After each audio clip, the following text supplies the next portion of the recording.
र पोरी, कोयता घेऊन शिकाय गेलते हो. सांगते. मी आलेले स्टुडिओमध्ये. आम्ही ठरवत होतो देवारा कुठे ठेवायचा, कुठली दिशा चांगली वगैरे. हा कोयता काही कामासाठी साईटवर आणलेला. काम झाल्यावर मी तो घरी नेला. आज मी आवरायला घेतली मधली रूम. ही कोनाडी लपवण्यासाठी बाहेरून दरवाजे बसवून घेऊया असं माझं म्हणणं होतं, पण आई नको बोलतीये. या टेबलाचे अडकलेले ड्रॉवर्स निघाले बरं का.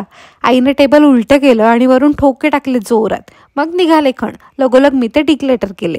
ऑनलाईन ऑर्गनायझर्स मागवलेत. एक हा कलर आहे, एक हा. इकडे तिकडे ठेवलेलं सामान त्यात सेट करायचंय. टेबलवरचे डाग घासून काढले. टेबलाखालची बरीचशी जागा रिकामी केली. आईला सोयीचं पडतं म्हणून टेबल इथेच ठेवलंय. या रूममध्ये बारीक बारीक बऱ्याच गोष्टी आहेत, त्यांचं काही होऊ शकत नाही. मी फक्त ते व्यवस्थित ठेवू शकते. फायनल टूर बघायची आहे.